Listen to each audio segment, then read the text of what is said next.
My name is Thomas Clark, and welcome to the Takeoff Podcast, where I help equip you to bring the peace of God to the places you live, work, learn, and play, all for His glory. Every problem is a discipleship problem. Being a disciple of Christ does not mean we will not face problems, but it does mean we have the tools to face them faithfully. My worldview is that Christ transforms culture, and He does it through His followers. The goal of Takeoff is to equip you for movemental thinking as we make disciples who make disciples. This is season 8, and this season is about incarnational living in first, second, and third places. Okay, let's get started. Now, in the last episode, we talked about first place, that is the place where we live. And the truth that our home is not our castle, but a kingdom outpost under the lordship of Jesus. And as we said in the last episode, we really cannot have a castle in someone else's kingdom. And because Jesus is Lord, then the only castles in the kingdom belong to Him. That includes what we would have called our castle, our place of residence, our homes. But now in this episode, we take the next step. Because a mission must be embodied where we live, then it must also be embodied where many of us are for most of our waking hours. That is, the places in which we work. Not just in religious spaces or what some call the church. No. Not just in ministry environments, not just in special spiritual moments, but this must be embodied where there are deadlines and meetings and conversations and routines, responsibilities, labor, service, and even vocation. Because in truth, your job is not just where you earn. It is also one of the places where Jesus wants to be made known through you. Yes, even in the place of business. And that is the focus of this episode. See, in this episode, I want to talk about the place many people treat as ordinary, treat as stressful, we treat as secular. But Jesus may actually want to use that as a mission field. Now, why does the second place matter? Because that's our second place. Why does it matter? Many followers of Jesus still live with a quiet divide, that secular-sacred divide. So it's sacred over here, secular over there. What we call church over here, work over there. Worship over here, vocation over there. But if Jesus is Lord, then that divide can't stand. There should be no divide. The second place, the place where you work, is not a spiritually empty space. It's not outside the reach of Christ. It's not just a paycheck location. It is one of the ordinary places where God can hide, work, serve, bless, confront, heal, and yes, even reveal Himself through His people. Our second place, is the community and place which we work, and we should know and be known by the people with whom we work. Yeah, they should know us and we should know them. It's not just let me clock in, clock out. There was a popular ad campaign years ago. Is it time to make the donuts? It's not just a place we go make the donuts or a place we just do what we do, punch the clock and go home or go wherever. No, we should be known there. And that's important because what it means, is that work is not simply something that interrupts mission. For many people, work is one of the central places where mission happens. The workplace in reality is not outside of the mission of God. It is one of the places where His mission can become visible.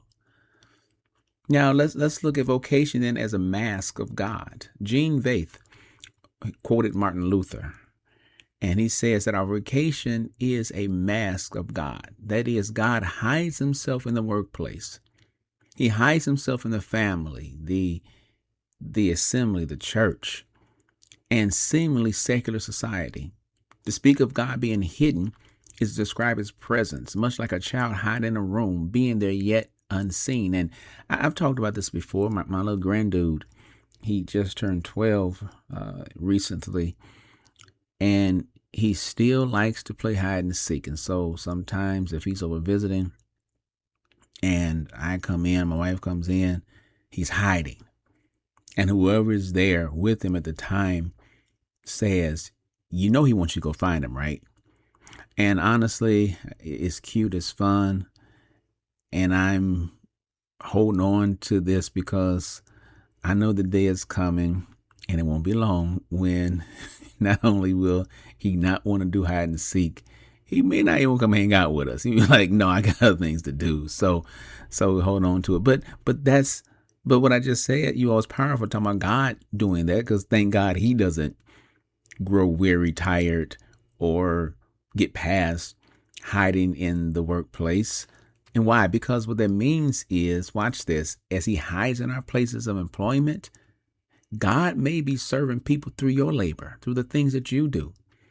So you may be, and I'm not disparaging any career, but you might be someone who changes oil for a profession, a mechanic, or he's serving people through your labor. That's one labor of service. And yes, you get paid, but you can serve people. You can share the love of Christ. He might want to provide through your hands. And so perhaps you're a chef, or you prepare food for a living, or you do some other kind of service. Maybe you're a postal worker or whatever else. He wants to provide through your hands. He may be comforting through your steadiness. You may be a counselor, or you may be an emergency 911 operator, or whatever you may do, where your steadiness, your calmness, your demeanor is how God is present to comfort other people at their time of most need. He may be helping people through your skill. Perhaps you're a nurse, perhaps you're a doctor, perhaps you have some other skill. And in that skill, you're able to help people on behalf of the Lord.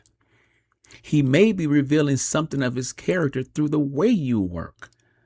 Others may not take pride in their job. Others may just, again, show up to make the donuts and go back home. And yet the character you have, the integrity you have, lets people see that God is present and he's revealing something that can make them, or at least cause them, to know more about him. Now, I want to be clear. When I said all this, you are not God, okay? So I'm not saying any of us are God, because you're not. Your job is not your savior. People can't get saved because of the job. Only Jesus can save. And vocation is not ultimate. It's not the end all be all. Yet, and still, vocation can become one of the places where the hidden goodness and common grace, the grace everyone can receive of God, are mediated through faithful people, through people who represent him and are committed to consistently representing him. I love the way God has Paul say in Colossians chapter 3, verse 23 and 24. He says, in all the work you are doing, work the best you can. Work as if you were doing it for the Lord, not for people. Remember that you will receive your reward from the Lord, which he promised to his people. You are serving the Lord Christ.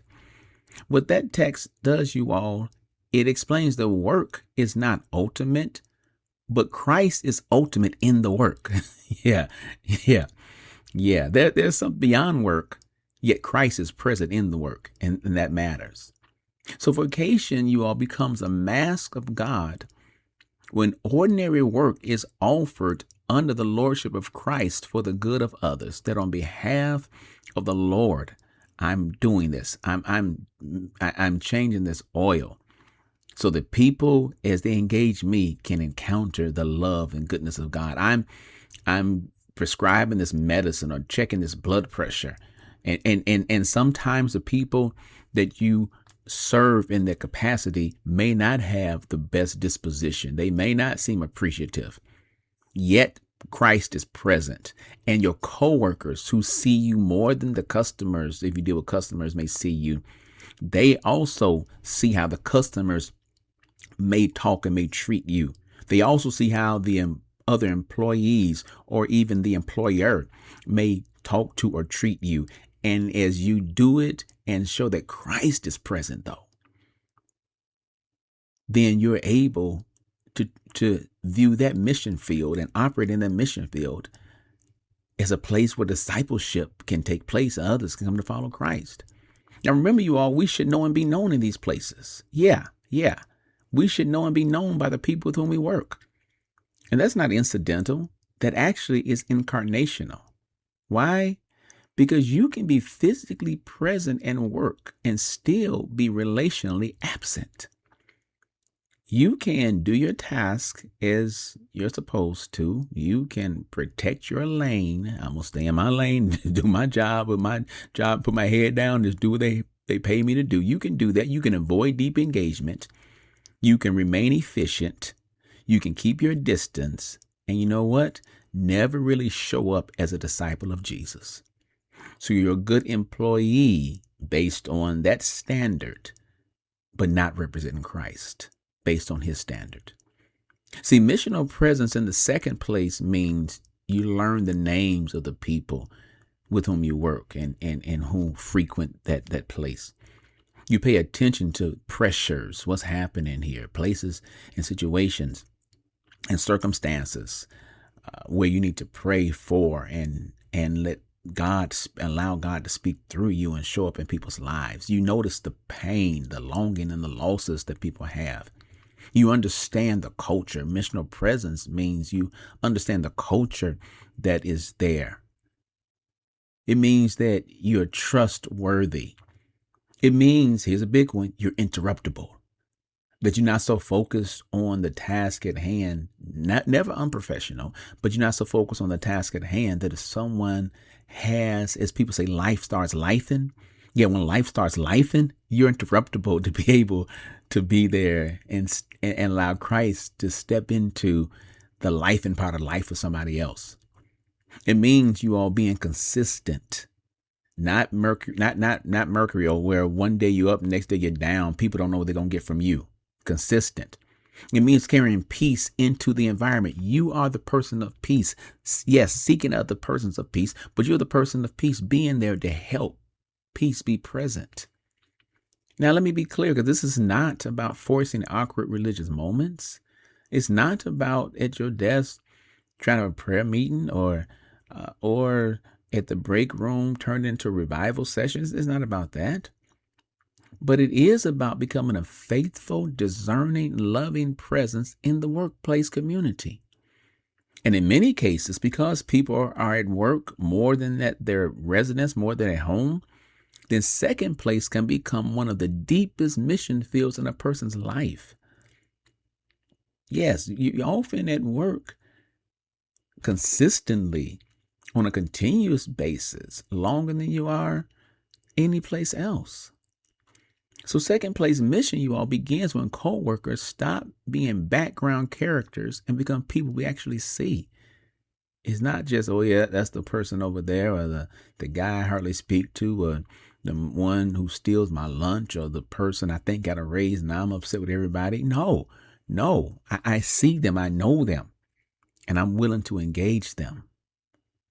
So we have to see work as a mission field, not just a marketplace. See, the job is a mission field, and the majority of the people are at work more than home. Now, I want to unpack that, because I mentioned them. I want to go, let's unpack that for a second. So work is not just a marketplace, it's a people place. I'm going to say that again. Work is not just a marketplace, it's a people place. And if it's a people place, then guess what? It's a disciple-making place. Yes. Now, again, that doesn't mean that every workplace gives the same freedom of expression. It doesn't mean you're reckless there. I gave some examples earlier. It doesn't mean you ignore policies, boundaries, or operate with wisdom. It doesn't mean I'm going to represent Christ. I don't care what nobody says. And you represent him, yes. But what I'm talking about is not standing on your desk and deciding, now everybody hear me, let me tell you all, don't go to hell today. No, not unless your workplace allows that. Won't do that. But what it does mean, you ask, how can I bring the peace of God here? And then allow him to show you how you can bring his peace there. It does mean you ask, how can I represent Jesus here? And then you can show up in contextually relevant ways in people's lives. And people see that he's not just the God of a building, talking about on Sunday morning building. He's the God who is up close and personal. It does mean you ask, how can I work with integrity here? Even if everybody else is still in time, or everyone else is complaining about the job, or everyone else is still in supplies. No, I have integrity. You have integrity. We have integrity, and we don't do that. Or whatever else is happening where integrity needs to be shown. It does mean you ask, how can I serve rather than dominate here? Even if you have a title, even if you have an office with a door, which is rare in a lot of places. Now, how can I serve? It does mean you ask, how can I make this environment more human, more just, more truthful, more compassionate? What can I do for it to be what the Lord would have it to be? It does mean you ask, how can I be a witness here in ways that are faithful and wise? I love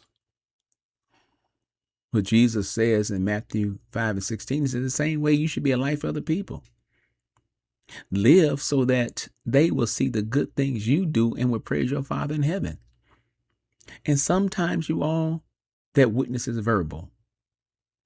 Sometimes that witness is visible through the ways in which you work. And often it's both.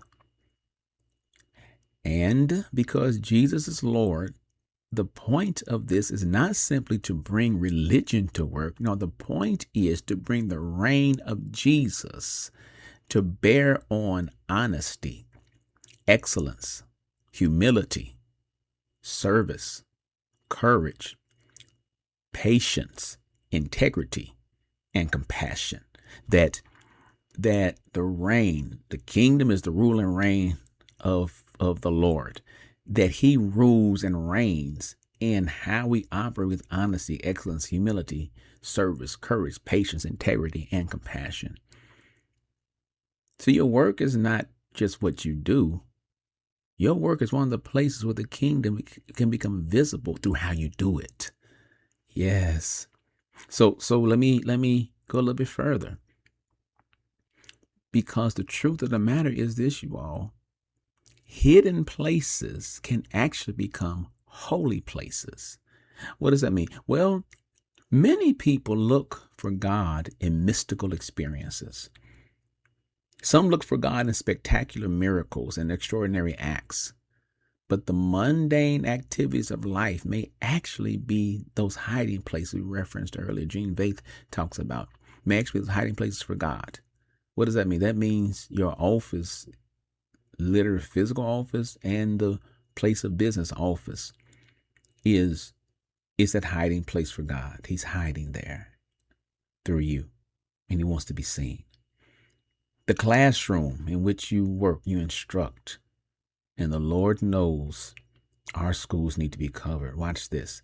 Even if you work for a public school that says they won't allow you to pray with the students, they cannot stop you from praying for the students. And then sometimes I remember working with a public school years ago, and before the workday, they offered a time of, they called it meditation. But guess what people were doing? They were coming together in prayer. Yeah, they come together in prayer. And what they couldn't do was stop the administration or the public school system. Could not stop those who wanted to come before work or school hours for meditation time or prayer time. There are ways to get things done to allow him to show up, even in the classroom. That means you all, one hiding place may be the shop floor. It may be the studio. It might be the break room. That hiding place may be the clinic or the job site. It may be during your commute to work. Perhaps you carpool. Yeah, that may be the place he's hiding, and he wants you to allow him to be manifested or seen to others through your life. All of those, you all, may be places where God is present and active in ways that sometimes people overlook. We don't think about it. I'm just trying to get from here to there. And God says, well, in your way from here to there, as you're commuting in a carpool with your coworkers, allow me to be revealed. Allow me to be there also. And let it be known I'm there. And that's why the second place matters. You see, because many people who may never walk into what we call a church building, you know what they still do? They still will encounter your tone. They may never come to the place where you worship, but they will encounter your steadiness. They will encounter your honesty. They will encounter and take note of your compassion or your discipline. Here's a good one. They will encounter your refusal to join the office gossip. That not only do you not participate in it, but you've been known to shut it down, at least while you're around. So no, we're not going to talk about that one. No. Or here's another way of seeing that. They people still may encounter your willingness to serve, or the way you handle conflict, and the way you carry peace. Now, be clear, none of that replaces the gospel, but what it does, it prepares the ground for the gospel and often makes the gospel credible. Because now people get to see the gospel come to life. It's not just propositional words on a page that's in a book. And that book is in a book of books called the Bible. No, it's not just some words in the Bible. No, now you are the visible. Your life is the visible expression of those same words, that people see him, the Lord, through you. So last season, season 7, we focused on the reproduction of discipleship. Well, in this season, we're asking whether discipleship becomes embodied in daily life. And in this episode, we're saying one of the main answers is at work. Yeah, this is where discipleship is embodied. So second place faithfulness helps reveal that God is often closer to everyday life than people think. He's often closer than we even realize. So as we come to the end of this episode, I want to leave you with some tension. And I always leave with tension, and I always have my I will statement. Well, here's the tension. So lean in and prepare to write this down. Have I been treating work as a place I only endure, when Jesus may want to use it as a place of witness, peace, and presence? Let me ask that again. Have I been treating work as a place I only endure, when Jesus may want to use it as a place of witness, peace, and presence? Or another way of saying it, how well do I actually know the people with whom I work? And what might that reveal about whether I am present there missionally or only professionally? Yeah, something to think about. You write that down. I'm going to give that part to you again. It's the same tension, just a different way of saying it. How well do I know or actually know the people with whom I work? And what might that reveal? How will I do or do not know them? Might that reveal about whether I'm there present missionally or only professionally? And here's the I will statement. This week, I will take one intentional step to become more faithfully present in my second place. Now, name the workplace. So this week, I will take one intentional step to become more faithfully present in my second place. Name that second place. Name that workplace. Then name the person or people that you're going to intentionally be engaged with and involved with. And name the step you're going to take. So that step might be you're going to learn one of your coworkers' story, not just the name, you're going to learn the story. Find out, because you talk to people long enough, you find that we all have shared history and individual biology. That step might be speaking encouragement to someone under pressure. That step might be refusing workplace gossip. That may be new for some. They used to you being right there at the water cooler or the coffee station or whatever, or in the break room participating, but that step might be refusing workplace gossip. That step might be offering prayer privately or appropriately when invited to be able to pray. That step might be following up with someone who seems burdened. That step might be noticing one way to serve without recognition, that you serve and you don't have to be employee of the month because you serve. Yeah, that you're doing it because it's natural, not because you want the bonus. And I'm not saying anything wrong with the bonus, but I'm saying your motivation is because you really want to serve someone. That way people don't feel like a project when you serve them either. That step might be working with fresh intentionality as unto the Lord, that you're there on time, you respect the lunch time and the break time, you respect the policies that are in place in terms of the decorum, whether it's the dress code or whatever it is. You respect that. You have intentionality with what you're doing, and it could be whatever else intentionality would necessitate or look like at your job.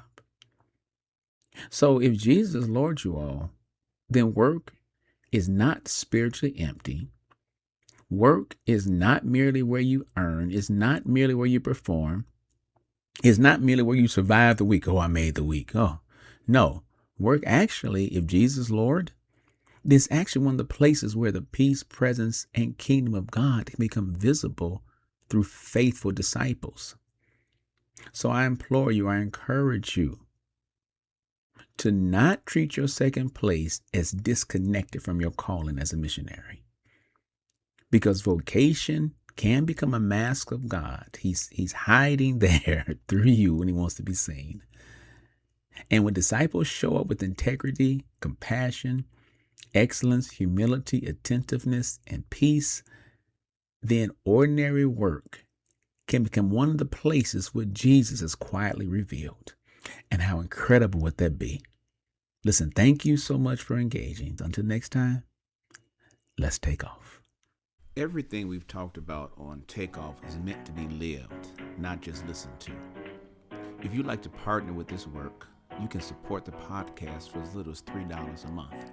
Supporters help keep this work going and receive bonus episodes that offer deeper reflection and practical encouragement. This is a shared mission, not a transaction. And I'm grateful for every person who walks this journey with us.